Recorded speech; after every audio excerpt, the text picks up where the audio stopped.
भी शेयर का 10 दिनों का औसत वॉल्यूम 1 लाख से कम नहीं होगा। एक एक्सचेंज पर लिस्ट होने पर 10 दिनों का औसत वॉल्यूम 50,000 होगा। शॉर्ट करने की सलाह केवल एफएनओ के शेयरों पर ही दी जाएगी। सर्किट पर बंद हुआ शेयर टीम में शामिल नहीं होगा। 10 रुपए से कम के शेयर पर सलाह नहीं दी जाएगी। फ्री हिट सेगमेंट में एक शेयर ऐसा होगा जिसमें कम से कम नियम लागू होंगे। ध्यान रखें, बिना स्टॉप लॉस लगाए किसी भी शेयर में ट्रेड मत कीजिए।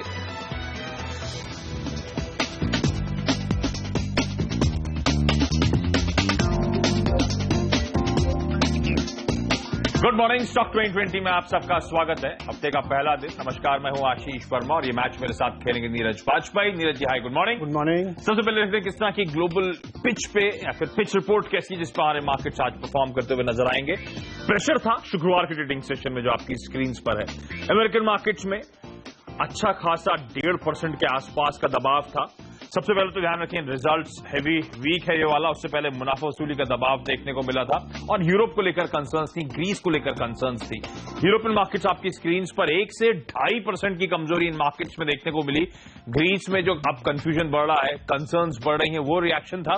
और ध्यान रखें, उस समय जब यूरोपियन मार्केट्स कामकाज कर रहे थे, शंघाई के फ्यूचर्स में जबरदस्त कमजोरी थी, उसका रिएक्शन था। क्योंकि वहां पे मार्जिन ट्रेडिंग का जो कारोबार है, वहां पे रेगुलेटर्स उस पर क्लैम्प डाउन करने की बातचीत कर रहे हैं, शॉर्ट सेलिंग के लिए और शेयर्स देने की बात कर रहे हैं, उसका दबाव देखने को मिला था। लेकिन ध्यान रखें, रविवार को चाइना का जो सेंट्रल बैंक है, पीपल्स बैंक ऑफ चाइना, उसने अपने रिजर्व रिक्वायरमेंट रेशियो जो है, जो हमारी तरह वहां का सीआरआर है, उसमें 1% की तगड़ी कटौती कर दी है। तो इतना ज्यादा दबाव आपको एशियाई पैक में देखने को नहीं मिलेगा जो हम फ्यूचर्स में देख रहे थे शुक्रवार के ट्रेडिंग सेशन में। लेकिन फिर भी आपकी स्क्रीन पर तमाम Asian markets flat to negative territory में ही कहना चाहिए कामकाज हो रहा है। इनफैक्ट शंघाई का मार्केट भी आपकी स्क्रीन पर इन 2 इंपॉर्टेंट क्यूज पे एकदम सपाट रुझान के साथ इस समय रिएक्ट करता हुआ एसडीएक्स निफ्टी दर्शा रहा है शायद फ्राइडे की क्लोजिंग लेवल्स के आसपास ही हमारे मार्केट की शुरुआत होगी। तो नीरज जी, ऐसे में कोई रणनीति क्या होगी? सारे नेगेटिव्स के बावजूद सेलेक्टर्स को खरीदारी करना चाहिए क्योंकि तमाम सारे जो डेवलपमेंट घरेलू फ्रंट पे हो रहे हैं वो ज्यादा इंपॉर्टेंट है। जैसे हालांकि पार्लियामेंट सेशन आज शुरू हो रहा है, थोड़ा हंगामेदार होगा, लेकिन सेलेक्टर्स का मानना है कि मार्केट ने ऑलरेडी इन सब चीजों को डिस्काउंट किया है और जो यूरोप और यूएस में आपने कमजोरी देखी वो हमारे मार्केट ने पिछले 3 दिनों में डिस्काउंट किया है। सेलेक्टर्स को ऐसा नहीं हमारे क्यूज के तर्ज पे अमेरिकन मार्केट गिर गया, ऐसा भी कह सकते हैं। अगर आप कौन किसको फॉलो कर रहे हैं तो सर्कल वाली बात है, लेकिन सेलेक्टर्स को ऐसा नहीं लगता कि बहुत ज्यादा कमजोरी आई, बहुत ज्यादा गिरा होगी। ये लगता है उनको कि बैंक निफ्टी ने अच्छा खासा करेक्शन देख लिया है, सेकंड हाफ में उसमें रिबाउंड आना चाहिए।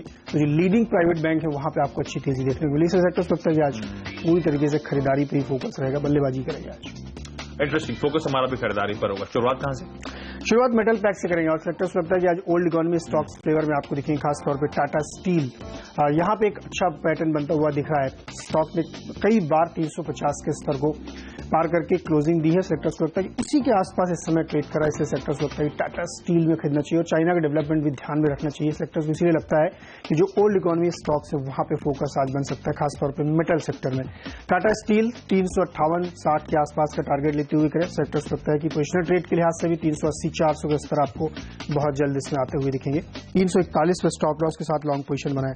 जेएसडब्ल्यू स्टील एक और स्टॉक होगा और यहां पे भी सेक्टर्स को लगता है कि अच्छा खासा एक्यूमुलेशन देखा गया और टेक्निकली बहुत ही ज्यादा इसमें मजबूती देखने को मिल रही है। तो ऊपर की तरफ इसमें उछाल बनेगा और जैसा कि हम मान रहे हैं कि आज मेटल शेयर्स में आपको अच्छी तेजी देखने को मिल सकती है, तो इसमें भी 975 तक का टारगेट आज इंट्राडे बन सकता है। 950 के आसपास स्टॉप लॉस रख के लॉन्ग पोजीशन बनाए। आशीष, फोकस ज्यादातर खरीदारी पर ही होगा, तो शुरुआत है खरीदारी के सलाह के साथ। ऑब्वियस है एक ऐसी कंपनी जो ओवर द वीकेंड फोकस में आई थी, ग्लेनमार्क फार्मास्यूटिकल्स, जहां पे सिंगापुर का स्टेट इन्वेस्टमेंट आर्म तिमासिक करीब 945 करोड़ रुपए इस कंपनी में इन्वेस्ट करने वाला है। कुल मिलाकर 10-11 मिलियन शेयर्स ये कंपनी जारी करेगी उनको 875 रुपए के आसपास, यानी कि इवन करंट लेवल से 10-11 रुपए के आसपास की अपसाइड पे यहां पे ये तगड़ा इन्वेस्टमेंट तिमासिक की तरफ से आएगा। ग्लेनमार्क क्या करेगा इस तगड़ी रकम का, ऑलमोस्ट 950 करोड़ रुपए, अपनी जो डेट है $400 मिलियन से उसको रिड्यूस करेगा $150 मिलियन पे लाने की इस कंपनी की, या $250 मिलियन के आसपास इस कंपनी की लाने की योजना है। यानी कि जो करंट डेट इक्विटी है 0.8 से कहा जा रहा है 0.5 की तरफ मूव करेगा। ये कंपनी रडार पे रखें, तगड़ा इन्वेस्टमेंट एक दिग्गज ने इन लेवल्स के आसपास इस कंपनी में करा है। एनएमडीसी, लेकिन इस कंपनी में और मेरे ख्याल से इकलौता आज का सेल रिकमेंडेशन होगा, बिकवाली करने की सलाह है। ध्यान रखें, डोमेस्टिक स्टील सेक्टर में के प्रेशर के चलते कहा जा रहा है एक मूव है। इससे पहले हमने एनएमडीसी का इस चैनल पे इंटरव्यू करा था। हर महीने एनएमडीसी दरों में कटौती करता था, इनफैक्ट अपने प्रोडक्ट्स की प्राइसेस में कटौती करता था। इस बार सरप्राइजिंगली अप्रैल के महीने में ऐसा कोई मूव नहीं था। लग रहा था कि शायद डोमेस्टिक डिमांड इंप्रूव हो रही है, इसलिए एनएमडीसी कदम उठा रहा है। लेकिन सैटरडे को खबर आई कि एनएमडीसी ने अपने भी प्रोडक्ट्स के दाम 20% घटा दिए हैं, जो सरप्राइज है। हमें लगता है हालांकि बहुत ज्यादा डाउनसाइड नहीं होगा चाइना न्यूज फैक्टर के फ्लो के चलते, लेकिन हमें लगता है कमजोरी के साथ ही काउंटर ट्रेड करेगा। 129 तक के लेवल तक अप्रोच करना, और इसी के साथ वक्त हम दोनों की टीम्स के डिपेंडेबल खिलाड़ी जानने का।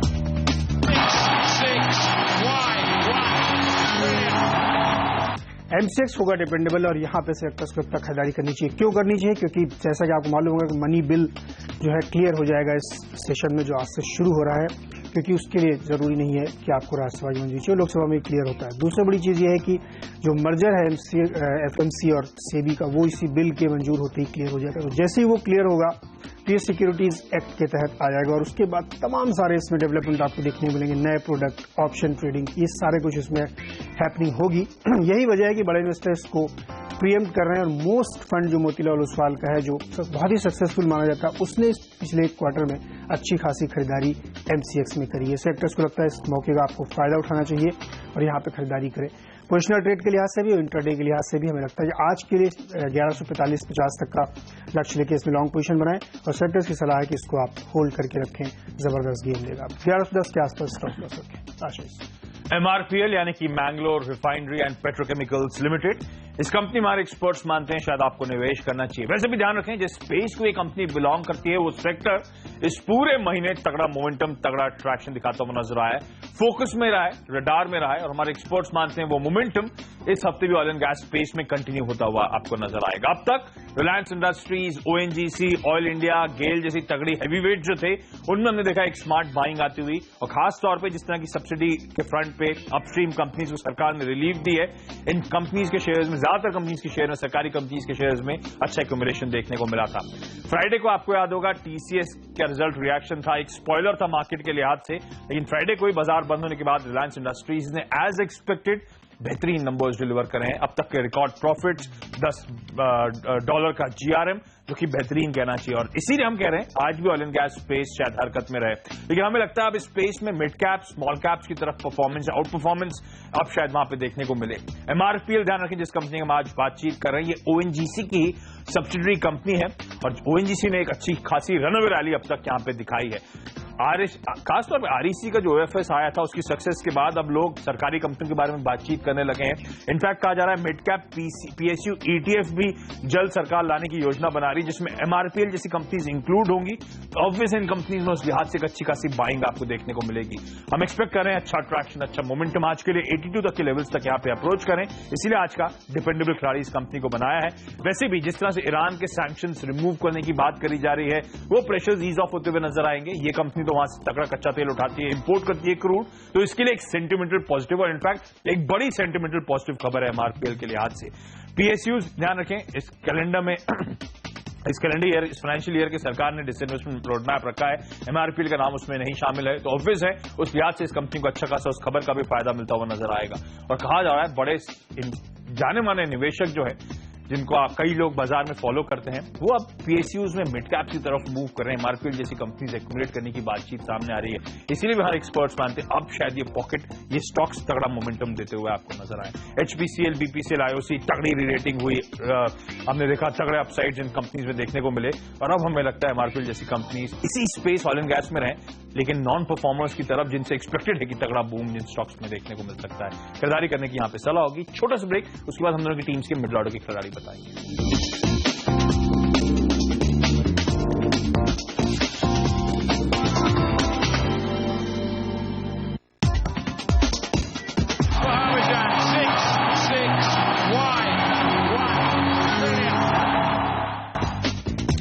मिडिल ऑर्डर में PC ज्वेलर्स पहला स्टॉक होगा, और सिलेक्टर्स को लगता है यहाँ पे खरीदारी करनी चाहिए। लगातार इस स्टॉक ने आउट परफॉर्म किया है, और कई बार सिलेक्टर्स ने आपसे कहा कि इससे खरीदारी करके चले। देखिए 300-350 के आसपास का इस तरह से रेट करा, लेकिन अब अक्षय तृतीया है, और जिस तरीके से इंपोर्ट देखने को मिला पिछले महीने, जबरदस्त इंपोर्ट में बढ़त देखने को मिली। उसकी वजह थी कि सारे ज्वेलर्स और ये मान के चल रही कंपनियां की एक अच्छी डिमांड देखने को मिली, और ये ऐसी एक्सपेक्टेशन से कम 25% ज्यादा जो है सेल्स वो अगले 1-2 दिन के अंदर करेंगे, जो कल अक्षय तृतीया है। सेक्टर्स लगता है शायद यही वजह है कि तमाम सारे ज्वेलरी स्टॉक्स आज हरकत में आपको देखने को मिलेंगे। और वैसे भी अगर आप देखें तो पीसी ज्वेलर्स फंडामेंटली हमें काफी मजबूत दिखाई देता है। खरीदारी सलाह होगी 365 का लक्ष्य लेके यहाँ पे लॉन्ग पोजीशन बना सकते हैं। एक्सिस बैंक फ्राइडे को सेलेक्टर्स ने इसको शॉर्ट करने की सलाह दी थी और 3.5-4% नीचे बंद हुआ था, लेकिन सेलेक्टर्स लगता है वो करेक्शन पूरा हो चुका है और हम मानते हैं बैंक निफ्टी में रिबाउंड देखने को मिलेगा, इसलिए यहाँ पे वापस लॉन्ग पोजीशन बनाने का वक्त है। तो यहाँ पे खरीदारी करके चले, 545 के टारगेट के साथ एक्सिस बैंक में खरीदारी करें। बलेचा इंजीनियरिंग छोटा काउंटर है, इंफ्रास्ट्रक्चर की कंपनी है, सेक्टर्स को लगता है कि इसमें भी काफी हरकत देखने को मिली और काफी अच्छा इसमें रनअप एक बनता हुआ दिखा है। तो इंफ्रा की तमाम कंपनियों में जिस तरीके का मूव बन रहा है उसमें सेक्टर्स को लगता है कि जो छोटी कंपनियां हैं जहां पे बड़े ऑर्डर्स की गुंजाइश है और हाल फिलहाल में उनको ऑर्डर्स मिले हैं, वहां पे री रेटिंग की गुंजाइश बनती है। बलेचा में हमें लगता है खरीदारी करें, 110 के लक्ष्य के साथ लॉन्ग पोजीशन बनाए, 95 की स्टॉप लॉस होती है। फोकस खरीदारी पर ही रहेगा, कुछ मिड कैप कंपनीज पे अब यहाँ पे रडार पे आएंगी। सबसे पहले सांगी इंडस्ट्रीज, आपको याद होगा शुक्रवार को एक लार्ज ट्रेड यहाँ पे होता हुआ नजर आया था। अब खबरें आई कि यहाँ पे प्रमोटर्स नहीं, ऑलमोस्ट 44-45 लाख शेयर्स इस कंपनी के एक्वायर करें। अच्छा मोमेंटम फ्राइडे को था, ऑब्वियसली वो मोमेंटम आज की ट्रेडिंग सेशन में आपको कंटिन्यू होता हुआ नजर आएगा। रडार पे रखें, लेवल्स आपकी स्क्रीन पर। क्लैरियंट केमिकल्स, इस कंपनी में हर एक्सपर्ट्स मानते खरीदारी करनी चाहिए और इस हफ्ते तो ये काउंटर फोकस में आएगा। आज 20 तारीख है, यानी कि परसों अप्रैल 22 को इस कंपनी की बोर्ड की बैठक है, जहां पे बाय बैक पे इस कंपनी का बोर्ड विचार करने वाला है। 890 तक के लेवल्स तक अप्रोच करें। डेल्टा कॉर्प, आपको याद होगा इससे पहले जब हमने हाईलाइट करा था इस कंपनी को, हमने कहा था कि ग्लोबल पीयर्स के मुकाबले वैल्यूएशन वाइज बेहद डिस्काउंट पे ये कंपनी ट्रेड कर रही है। कसिनो का मॉडल है, शुरुआत में कैपिटल इंटेंसिव और अब तगड़ा कैश फ्लोज बनाने के समय आ चुका है इस कंपनी के लिए। उसके हाथ से आपको इसको रडार पर रखना चाहिए। इनफैक्ट अब इस कंपनी के फंडामेंटल्स भी कुछ हद तक इंप्रूव हो रहे हैं, फाइनेंशियल्स इंप्रूव हो रहे हैं। कंसोलिडेटेड Q4 जो नंबर्स इस कंपनी चौथी तिमाही के कंसोलिडेटेड नंबर्स जो घोषित करे हैं, ऑलमोस्ट 2 करोड़ रुपए के आसपास के घाटे से अब 77-75 लाख रुपए के आसपास की कंपनी अब मुनाफे पे आपको पहुंचती हुई नजर आएगी। इनफैक्ट अपने साल के हाईज जो थे करीब 112, उससे कहीं नीचे इस समय कामकाज करे। एक सीमित दायरे में इस कंपनी ने इंटरेस्टिंग अब तक ट्रेड करा है। हमें लगता है जो 70 रुपए से 110 रुपए के आसपास का बैंड था उसको ये जल्द अपसाइड में ब्रेकआउट करता हुआ नजर आएगा। खरीदारी करने की सलाह यहां पर। और इसी के साथ वक्त तो चला हम दोनों की टीम्स के फ्री हिट खिलाड़ी जानने का। सदर्न पेट्रोकेमिकल्स एक फर्टिलाइजर कंपनी है, सेलेक्टर्स इस पे फोकस कर रहे हैं और उनका मानना खरीदारी करके चले। तमाम सारे छोटे मझोले स्टॉक्स पिछले हफ्ते भी हमने सेलेक्टर्स ने सुझाए थे आपको और अच्छे खासे आपने रिटर्न कमाया। सेलेक्टर्स को लगता है कि फोकस इस पे फिर से बढ़ाना चाहिए क्योंकि 2-3 ट्रिगर हैं जो स्टॉक को यहां से अच्छी खासी रनअप दिलाएंगे। पहला तो ये कि मानसून बिल्कुल वर्ष पे खड़ा हुआ है और 24 को इसका ऑफिशियल जो है मेट की तरफ से प्रोजेक्शन आएगा, जो माना जा रहा है कि सामान्य या उससे बेहतर रहने के अनुमान है, क्योंकि स्काईमेट जो एक प्राइवेट एजेंसी है उसने ऑलरेडी अपना फोरकास्ट दिया जिसमें वो मान रहा है कि नॉर्मल मानसून रहेगा। तो सेक्टर्स को लगता है कि ये एक पॉजिटिव, क्योंकि जब भी एग्री सेक्टर में मानसून आता है तो फर्टिलाइजर स्टॉक्स में एक आपको जबरदस्त रनअप देखने को मिलता है। तो एक बड़ा ट्रिगर सेक्टर्स को लगता है कि वो है जिसकी वजह से एक अच्छी खासी तेजी देखने को मिलेगी। इसके साथ ही दूसरा जो ट्रिगर इसके साथ ये है कि जो रिजल्ट्स हैं वो एक्सपेक्टेड है कि काफी अच्छे आने की संभावना है, क्योंकि 2-3 इसके रिजल्ट्स के लिए फायदेमंद चीजें हैं कि तमिलनाडु गवर्नमेंट ने वैट खत्म कर दिया था इन नाफ्ता प्रोडक्ट के लिए। सेक्टर्स को लगता है उसका एक बड़ा फायदा इसके क्वार्टरली रिजल्ट्स में आपको देखने को मिलेगा और पिछले क्वार्टर से कहीं फार बेटर रिजल्ट की कंपनी पेश करती हुई है कि वो एक बड़ा ट्रिगर इसके साथ इसलिए भी जुड़ा हुआ है। तो यहाँ पर सेक्टर्स को लगता है खरीदारी करनी चाहिए। वैसे भी यूरिया डिकंट्रोल की तरफ सरकार बढ़ चुकी है, गैस जो वहाँ इम्पोर्ट की जा रही वो इन कंपनियों को प्रोवाइड की जाएगी, सब्सिडाइज गैस होगी। तो सेक्टर्स को लगता है ये भी एक बहुत बड़ा ट्रिगर है फर्टिलाइजर कंपनियों के लिए, तो वहां पे आपको फोकस रखना चाहिए क्योंकि ये जो तमाम सारी चीजें हैं उस पर काफी अच्छा दबाव देखने को। जो सरकारी फर्टिलाइजर कंपनियां हैं उनमें चूंकि OFS का हैंगओवर है तो इसलिए वो परफॉर्म नहीं करे, इसी कॉन्ट्रा जो प्राइवेट प्लेयर्स है वहां पे आपको बढ़िया शानदार रनअप इसी वजह से देखने को मिलेगा। तो सेलेक्टर्स को लगता है ये जो 2-3 ट्रिगर है, जो तमिलनाडु गवर्नमेंट ने वैट खत्म किया है, जो मानसून बेहतर होने की उम्मीद है और रिजल्ट्स काफी बेहतरीन ये पेश करेगी, तो इसकी वजह से हमें लगता है कि इस पिक में आपको एक अच्छी तेजी आप देखने को मिलेगी। 24 रुपए के लक्ष्य के साथ इसमें खरीदारी करें, 20 रुपए के आसपास स्टॉप लॉस। आशीष, गोवा कार्बन होगा आज का हमारा फ्री हिट खिलाड़ी। इस कंपनी हमारे एक्सपर्ट्स मानते खरीदारी करके चलना चाहिए। ये कंपनी जल्द अपने तिमाही रिजल्ट घोषित करने वाली है और ध्यान रखें उन कंपनीज पे फोकस होगा जहां पे एक्सपेक्टेड है कि बेहद सॉलिड स्टेलर नंबर्स वो कंपनी घोषित कर सकती हैं और हम एक्सपेक्ट कर रहे हैं गोवा कार्बन के नंबर्स इस बार एक ब्लास्ट होंगे, बहुत सॉलिड नंबर्स ये कंपनी शायद डिलीवर करती हुई नजर आए। इसीलिए न सिर्फ इंटरडे पोजीशंस के लिहाज से बल्कि हमारे एक्सपर्ट्स मानते हैं यहाँ पे पोजिशनल ट्रेड के लिहाज से भी मौके ढूंढने चाहिए आपको इस कंपनी में। एक ऐसी कंपनी जो कि सॉलिड नजर आएगी आपको फंडामेंटल्स फाइनेंशियल्स फ्रंट पे, और इसीलिए आमतौर पे ट्रेडर्स फेवरेट, स्टॉक 2020 फेवरेट कह लीजिए, तब भी रिकमेंड हुई है, तगड़े अपसाइड डिस्काउंट डिलीवर कर रहे हैं। गोवा कार्बन ध्यान रखें 45 साल पुरानी कंपनी है जो कि कैल्साइंट पेट्रोलियम कोक, जिसे हम सीपीसी भी जानते हैं, वो मैन्युफैक्चर करने का काम करती है, और इनफैक्ट इस देश में सीपीसी मैन्युफैक्चर करने की दूसरी सबसे बड़ी कंपनी है। ये जो सीपीसी मैन्युफैक्चर किया जाता है, तमाम एल्यूमिनियम कंपनीज जैसे कि नैल्को, हिंडाल्को, ये सब एल्यूमिनियम बनाने के लिए सीपीसी का इस्तेमाल करती हैं, और न सिर्फ इन डोमेस्टिक कंपनीज बल्कि ये गोवा कार्बन इनमें से कई सारे प्रोडक्ट्स या कई सारा अपना जो रेवेन्यू आता है वो एक्सपोर्ट के जरिए भी मोबिलाइज करने का काम करती है। एक वैसे भी मैंने कहा था पोजिशनल ट्रेड लंबी अवधि के लिहाज से भी अट्रैक्टिव है, क्योंकि ध्यान रखें एक सॉलिड अनइंटरप्टेड और liberal dividend paying track record है इस कंपनी का, और 5% की डिविडेंड यील्ड है जो कि बेहतरीन कहनी चाहिए इन लेवल्स पर। कंपनी के जो प्लांट्स हैं वो गोवा में हैं, जहां से एक्सपोर्ट्स करना, निर्यात करना बेहद आसान होता है, कॉस्ट रिड्यूस करने में मदद मिलती है इस कंपनी को। और ध्यान रखें जो तमाम कंपनी एक्सपोर्ट कर रही हैं ऑफ लेट, उनके नंबर्स बेहद स्ट्रांग हैं। ये कंपनी हमारे एक्सपर्ट्स मानते हैं स्विफ्टली आसानी से 100 रुपए के लेवल्स के बियॉन्ड मूव करती हुई नजर आएगी, इसीलिए आपकी स्क्रीन पर और फ्रेश लेवल्स टारगेट्स पे सेट है। हमें लगता है फ्रेश 52 वीक हाई से कंपनी बनाती हुई नजर आएगी। वैसे भी सरकार का मैन्युफैक्चरिंग पे, मेक इन इंडिया पे फोकस है, और ये कंपनी उस लिहाज से ह्यूज बेनिफिट्स रीप कर सकती है। दूसरा इंपॉर्टेंट फोकस इस सरकार का है उन कंपनीज पे जो एक्सपोर्ट्स करती हैं, यानी कि जो विजन डॉक्यूमेंट आया था, आपको याद होगा, जो फॉरेन ट्रेड पॉलिसी के लिए मैं कह रहा हूं, उसमें इसके पूरी तरह से अंश देखने को मिले थे जो कुछ ही दिन पहले अनाउंस करता है सरकार ने।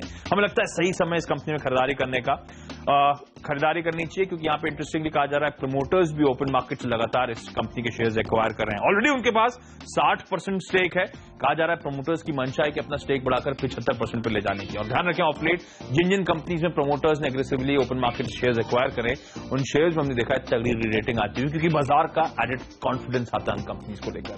यहां पर हमें लगता है 105 तक लेवल तक अप्रोच करें। छोटा सा ब्रेक, उसके बाद हम दोनों की टीम्स के आखिरी के 3 टीम्स।